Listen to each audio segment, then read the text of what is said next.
of all, I'd like to thank you all for coming here and sharing your ideas with our students. And I have some questions for you, if that's okay for you. Okay, now, so first of all, can you please just talk about yourselves and give some information about your universities? Okay, I'm Ken Gonzalez from the University of California, Berkeley. I'm a recruitment specialist. And the University of California, Berkeley is located, of course, in the San Francisco Bay Area. We're primarily a research institution. We are the flagship campus for the University of California system, which consists of 10 total campuses. 9 campuses offer undergraduate admissions, and the University of California, San Francisco is a medical research facility. Okay, thank you.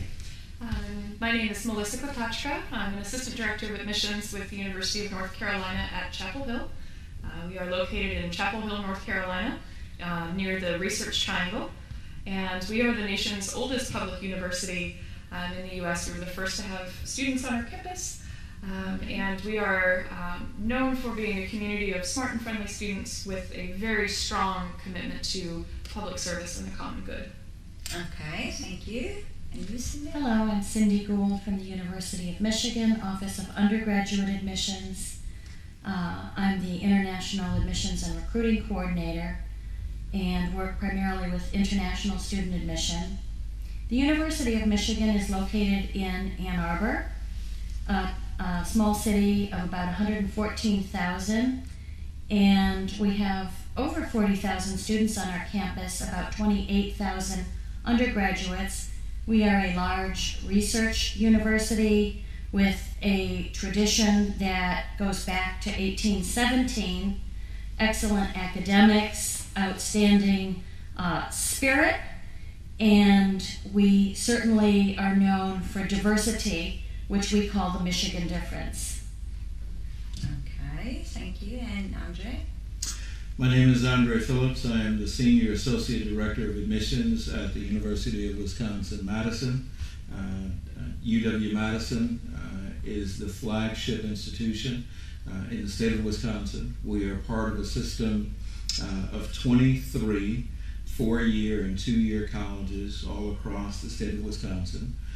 Our primary mission is to educate the citizens of the state of Wisconsin. However, as a Tier 1 research flagship university, we're also a land-grant university. Try that on for size. It is our commitment to not only educate those young people from the state of Wisconsin, but all around the country, in the U.S., and really all around the world. Okay, thank you.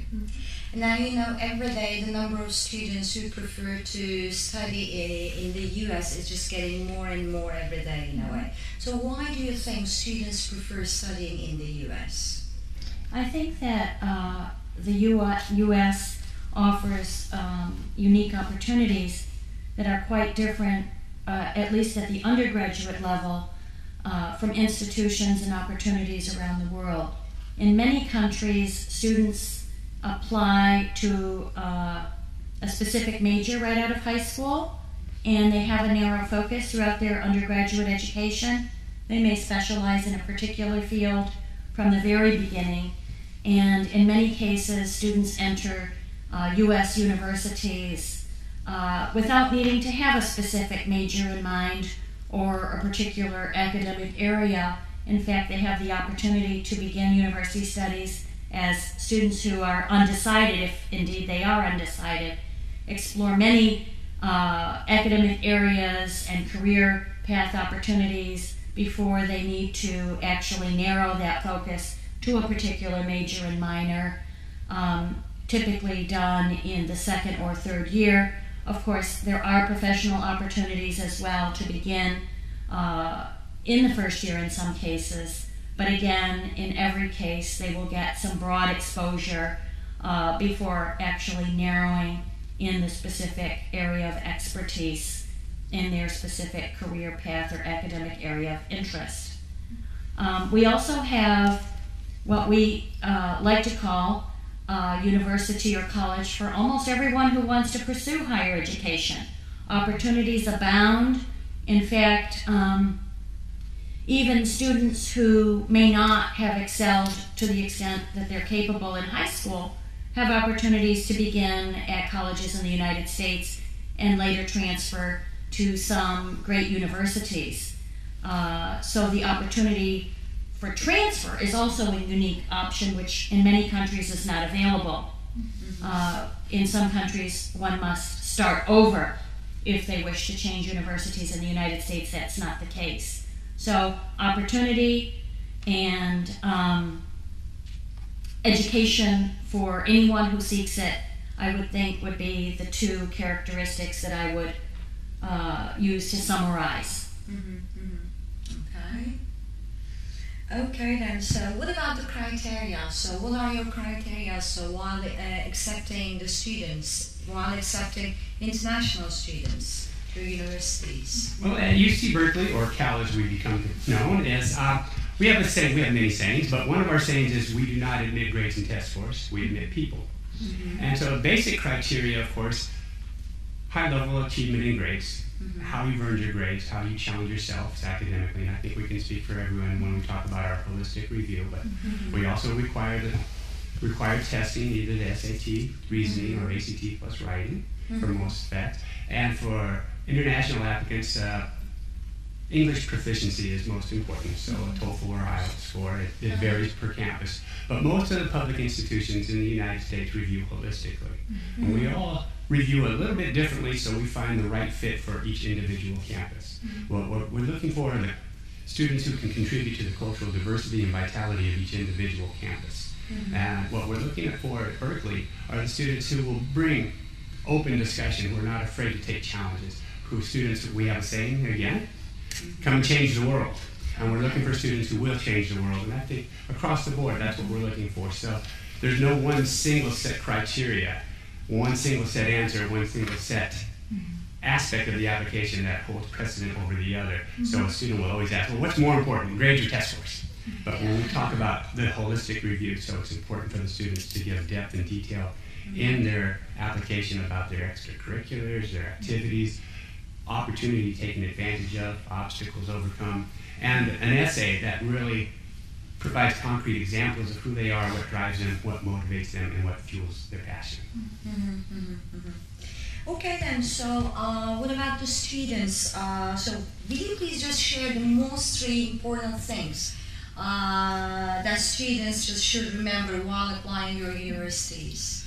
I think the biggest piece is to think about this concept of fit, and the fact that in the U.S. there are over 3,000 institutions of higher education, and thinking that a school that is ranked number one in this or in that, that's not the whole story of that university. So as Ken said, you can't summarize a student in just a number, and the same goes for our institutions. So it really is important for students to consider what they are looking for individually, not only as a scholar, but as a student, as a person. Because just because a school is considered to be the best at a particular thing doesn't mean it's the best for that student. And to also remember this idea of access, and to remember that the door is always open. So whether it is the option of entering as a first-year student, or being able to enter as a transfer student, or graduate school, or professional school, there's time to figure out what it is that a student wants to do, and they have time to change their mind. And there are so many opportunities in majors. For example, at UNC, we have over 70 majors, so there are traditional programs like biology, chemistry, history, philosophy, but we also have very unique programs that students may not know about until they get to our campus, like peace, war, and defense, or philosophy, politics, and economics. And so students find these areas once they get to a campus. So it gives them that flexibility. And I think finally the best piece that I think we can really give is to just be yourself. Be yourself, because that is what helps you find the school that's the best fit. That's what helps you find the place where you're going to not just study, but live for your college career. Okay. So is it expensive to get university education in America? The short answer, yes. The slightly expanded answer to a really important question is to first determine whether or not students are looking at public assisted institutions like the 4 that are represented here, and there are public institutions all across America, or to consider private institutions. Private institutions, generally speaking, are more expensive than public institutions, whether the cost is for an international student or a domestic student. Public institutions tend to have varying scales of tuition and cost, and so it's important for international students to, one, determine the cost of attendance, both tuition and additional fees.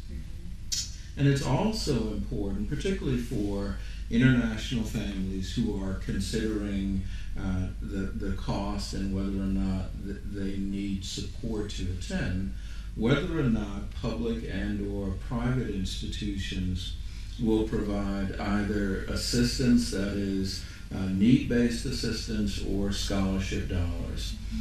And institutions in America make it very clear, with a little bit of research and a little bit of engagement, to determine where are the funding streams, how to be in competition for, how to apply for that support. But it is important to note that for international students, the price tag or the cost of attendance can be significant in US dollars.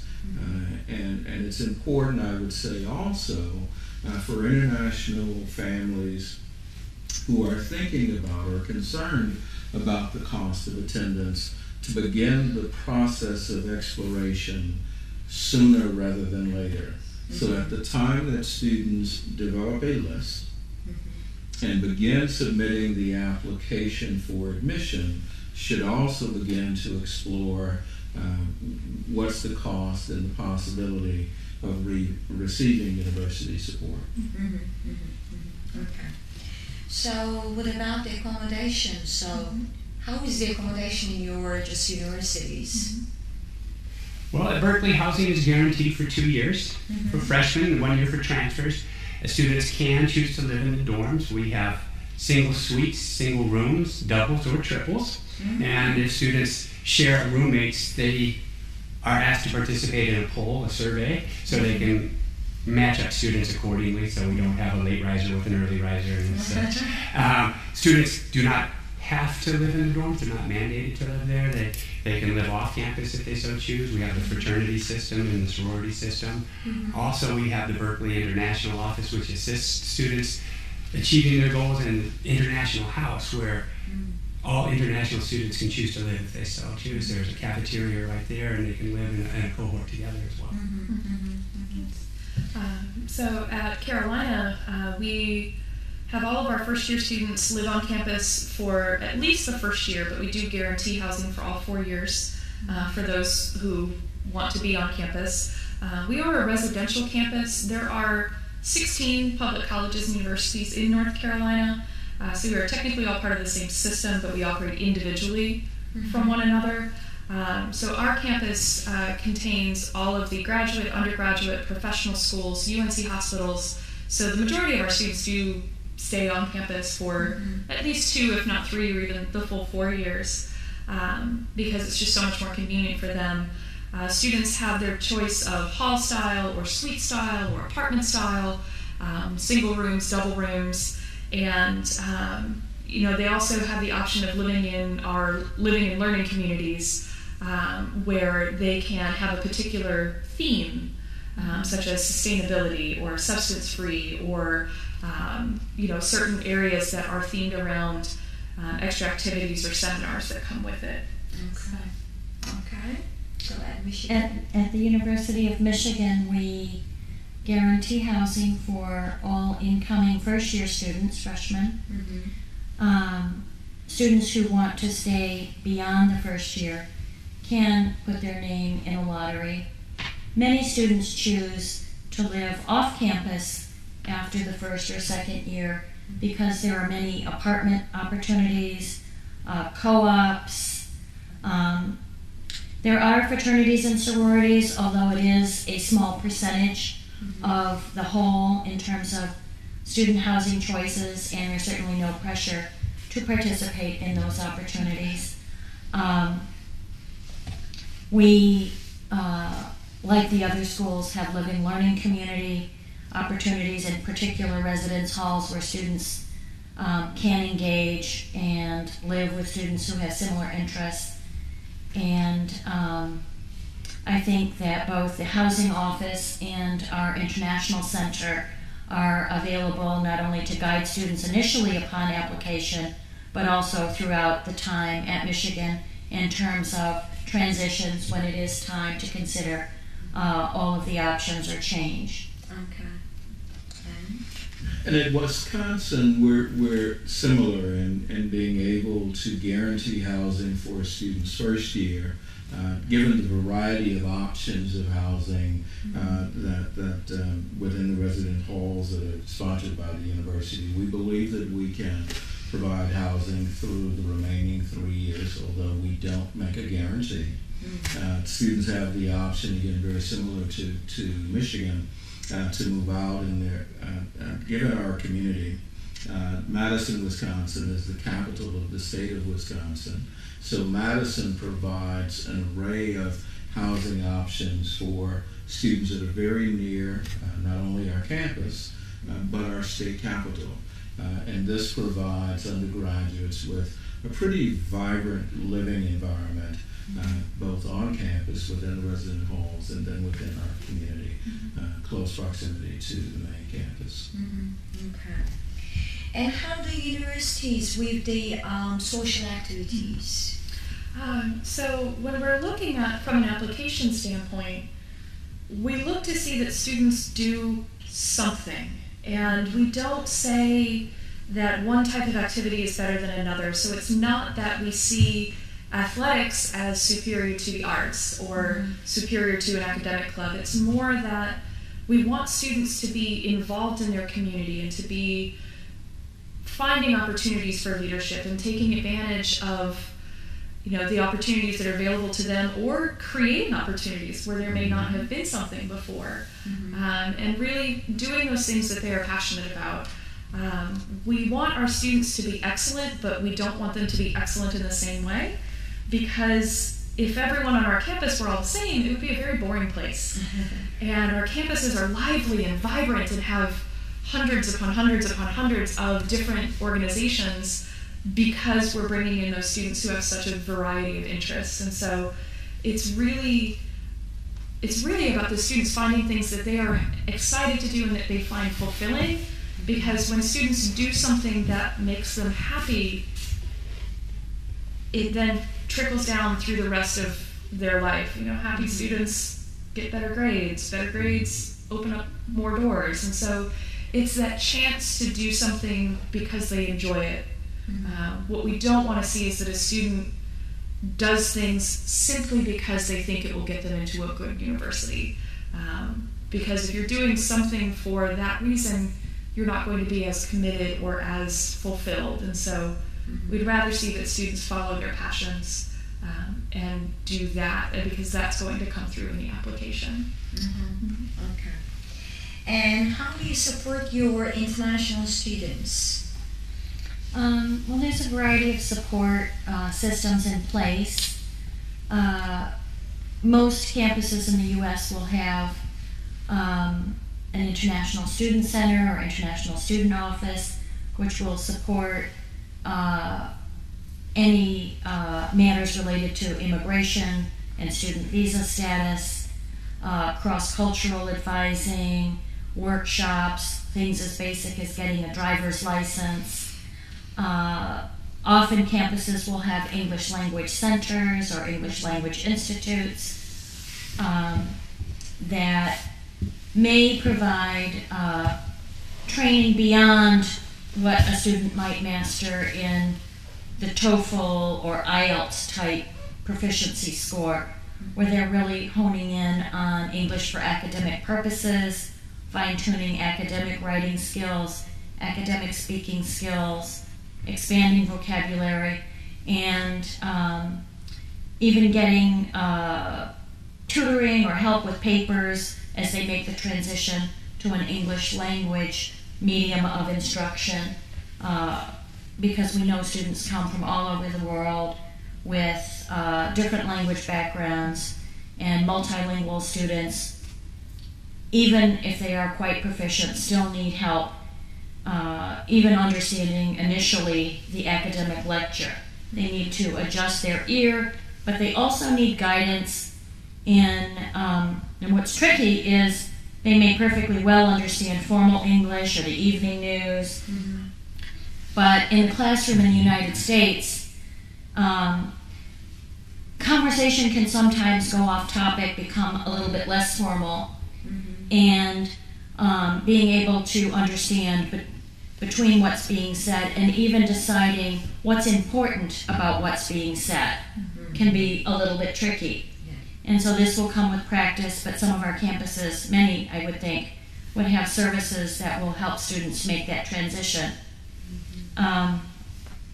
Of course, academic advisors are always available. We pride ourselves in the United States with the service aspect of higher education. So we have academic advisors, sometimes peer advisors, mentorship programs. And what students need to know is that they need to take advantage of this and take initiative to seek out these services, because the services will not always necessarily be right in front of them. And so a transition takes time. I've talked to students who have told me it's taken a semester, sometimes 6 months, before they've really made that adjustment. And sometimes it's harder before it gets easier. And so to know that even things such as psychological services are available, and not to be afraid if there's a tough time or one gets homesick or lonely. You know, it may be the International Center, it may be counseling services, or it might even be a faculty member who has office hours if it's an academic problem. Okay then. So it's always believed that the American education system is based on analysis, research, and critical thinking. So do you think that's true? Do you think that makes the difference? What a loaded question. I think the short answer, and there's obviously more to this, absolutely. And I think this really begins with the philosophy of American higher education.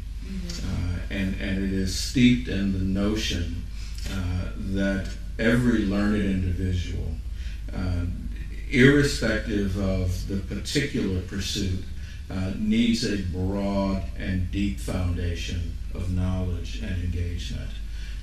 And so the idea of being able to think critically, to be able to quickly amass information and figure out or disseminate across a particular question or issues or the complexity of issues, it's imperative in the educational experience to be educated and informed by research that's been done, and then to know how to question that information and then make appropriate application.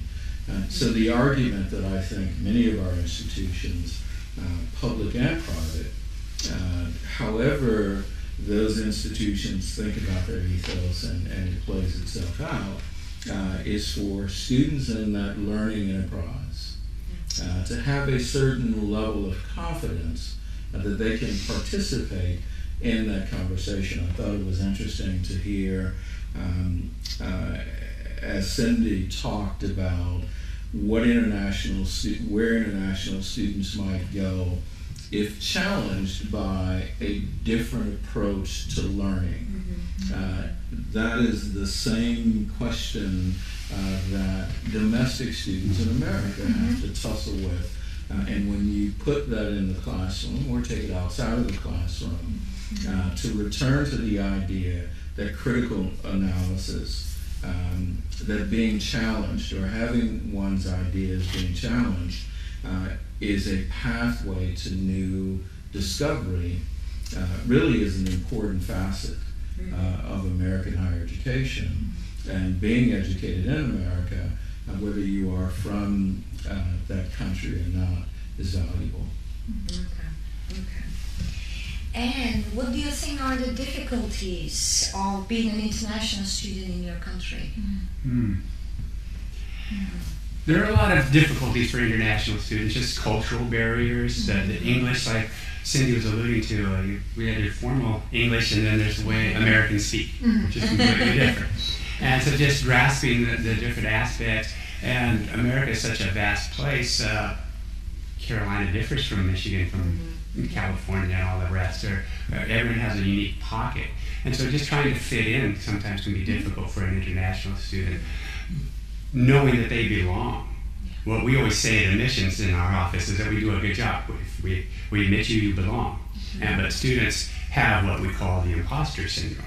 And it happens for domestic students as well as internationals. They don't really believe in themselves at first, and because they're so used to being such a big fish in a small pond, that when they come to a large institution like one of ours, they're a big fish in the ocean now. And so it's difficult for them to just believe in themselves. And once they overcome that barrier by seeking out that help, realizing that they're not alone in feeling this way, that there is access to assistance, whether it's tutoring or psychological services, or just belonging to a club and fitting in and being one of the guys, one of the girls, just being a Cal Bear, if that's what it is.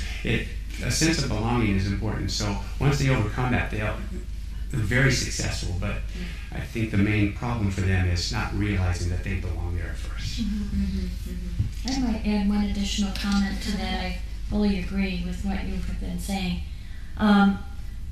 One area to facilitate that type of belief in belonging is to find that niche, that special interest area. It might be an athletic sport club, or it might be a living learning community, or it might even be some other area, but to find the smaller connection within the larger community can be the bridge to opening up all those other feelings of fitting in and belonging. And also important would be to risk take, not to feel that one needs to stay within one's own community, whether it be a community of students from a similar geographic area or similar background, to not be afraid to reach out, because that other student who might also be a new student is feeling the same way. And so it just takes a little bit of reaching out to find out that everybody wants to belong and everybody wants to connect. Absolutely. Absolutely.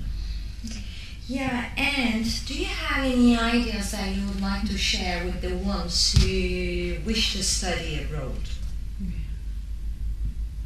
Who would like to start? I think just to sort of piggyback off of Ken and Cindy, I think, my biggest piece of advice would be to reach out. And it can be something very simple, such as get out of your dorm room. Or if you are in your room, leave your door open. I remember when I was in college, I was a first generation college student, no one in my family had been before, and just the simple act of having my door open and my hallmates having their doors open, it really cultivated that freedom to get to know each other. And so we encourage our students to, get out, meet new people, start to build that community, and just push yourself outside of your comfort zone, because this is your comfort zone, and over here is where the magic happens. So if you stay in your comfort zone, you're always going to know what you've already known, and you've got to be able to branch out from that. I would add, both in and outside the classroom, not to be shy, because The expectation, particularly in the classroom, will be participation in many cases. And there will be teamwork projects, there will be interaction among students, discussions, and it's sometimes hard for international students to learn only when they get their grades at the end of the first semester how very important participation is. Or sometimes a grade on a project will be a group grade. So your group, if the team isn't working or everyone isn't working together and participating, the whole team's grade may suffer. Very important not to be shy, to participate, but also part of that shyness comes from perhaps not having confidence with using the language. And so it's okay to make mistakes. You may have gotten a very high TOEFL score, IELTS score, SAT score, but using the language is very, very different. And knowing that people want to hear from you, want to communicate with you, and the way to get past that language barrier, transition, time period would be to just go right ahead, speak up, you'll be understood, and move forward, because language skills won't improve in silence. Yeah.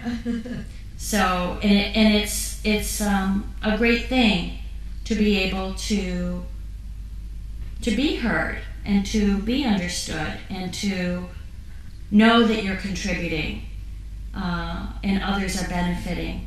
We had I'll take one example and then give an opportunity to Andre. An American student from California actually came to the University of Michigan as a first-year student, and we had an international student, a little bit shy, in a chemistry class.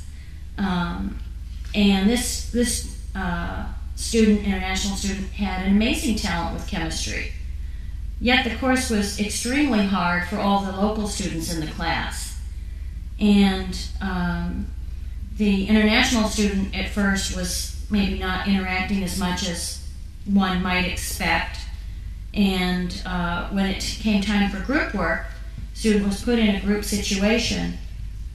Every single American student in that class was clamoring to be in this particular student's group, because the bridge that the faculty member could provide to give, to fill in the gaps in information was far different than the student of the same age cohort and experience level of the student who also has that same assignment, in terms of being able to help fellow classmates and bridge some of those academic gaps. So students often give and take from one another, and it turned out that this student became the most popular one in that chemistry class.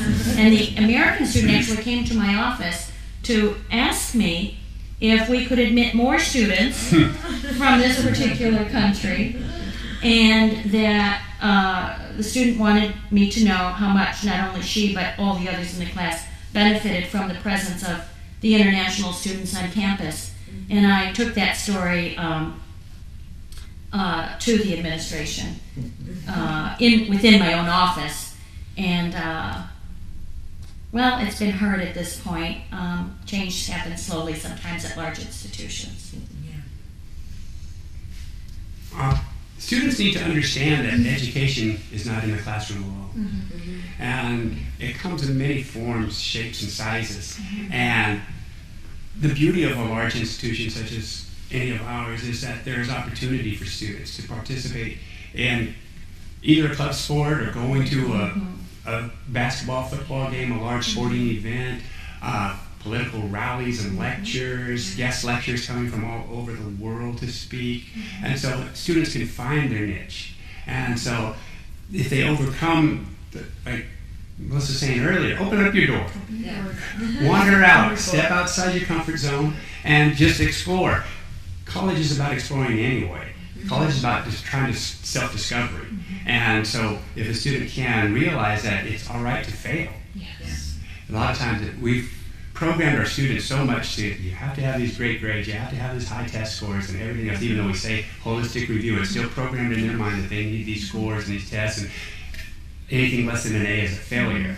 So it's not a failure if they're trying, they're going to succeed eventually. And so by branching out in any way, shape, or form, whether it's going just to a social event, a party, a movie, a mixer, anything like that, and there's opportunity at all of these campuses to do such as that. So if once they overcome those barriers, they succeed and they do very well on our campuses. I think that I could not agree more to underscore this notion that young people will learn as much, if not more, outside of the classroom, which values them. The final thing I think I would share that I think of as a nugget to help young people is to enjoy the learning process. All too often, and this applies not only to international students, because the expectations are very high. The family that sends the student, the community that sends the student, that raises the level of pressure and intensity that they have to be successful. And so it becomes a task as opposed to something that's enjoyable. And to underscore that learning is fun, and it should be fun, and the discoveries that young people make inside and outside of the classroom is a value add, to not forget to enjoy the journey. Okay then, so can I just add one more last question? Sure. So you've been here for 2 days and you've been together with Çakabey students in a way. So what do you think about our students? What do you think about Çakabey students? Yeah, one last question. Well, I'll start. Okay. First of all, we've been accommodated here by the staff all the way from the top to the bottom. Nobody has done this better. This has been fantastic. The students are bright and articulate. They are willing to explore. They've asked some very, very intellectual questions. We see they have curious minds. The facilities here are top notch. Had I gone to a high school like this, I would have gone to college right out of high school instead of taking the transfer route. This is fantastic learning opportunity for these students, and it shows that they've taken advantage of the opportunity here. Everything that they have here is just first rate, and the students are nothing but gems. Okay, thank you. Yeah, I think the students' curiosity is the thing that stands out the most to me, because I spend on campus, I spend my time around 18,000 curious students who are excited about learning, and I've seen that here, and just individual conversations with students, or even in the workshops this morning and the session yesterday, even those students who did not come up and talk to me one-on-one, still I could see how engaged they were in listening to the various opportunities that we talked about, or in a workshop session, thinking through the topics we were discussing. And so just that curiosity and that eagerness to learn, that's something I'm so excited to see being cultivated here at Çakabey. Thank you. This is an incredible set of opportunities for these students, and I feel very grateful to have gotten to see that firsthand. Thank you. I would agree with these statements. I also observed and learned how multifaceted the students are here. Although I understand, and we've been told, that the focus in the curriculum is primarily math and science, we had the opportunity to experience the musical talents of the students and their abilities. We have had a chance to see on the wall some of the artwork and creative talents of the students, in addition to their eagerness to ask questions, and for the most part they've not been concerned about communicating with us in English, which is not always easy as a language learner. So the teachers here have given us insight into their approaches a little bit, and the administration has been very open. So the openness here has been something that I will remember for a long time.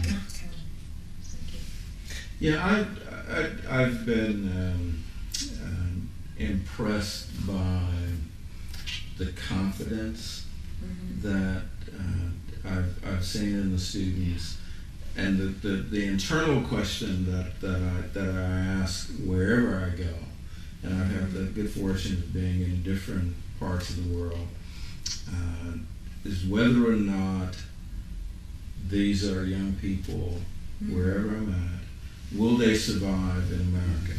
Yeah. And you've heard us all pick on the various challenges that students might face, and I'm walking away from this believing whether these young people apply to our institutions or not, as they go through their college search process, one, they are likely to do very well in the process of securing options in America if they so choose. That's one. And two, that they will find success on our campuses. And I think that is a testament to the comprehensive experience of being on a campus that provides the resources inside and outside of the classroom to help young people grow and gain the confidence that they'll need as they step away from what's familiar to the unfamiliar. So that, to me, I think, is really a testament to the commitment that the Çakabey community has made to the young people who are here. And we actually have some students enrolled at the University of Michigan currently who will be graduating this coming year. So they are examples of the success stories that are possible. And it was nice to hear all about how they report back to the high school 2, 3, 4 years out, and we're able to get that feedback. Certainly opportunities are there, and students will have choices. Yeah. Okay, then, so thank you for all sharing your ideas with us. Thank you very much. Thank you.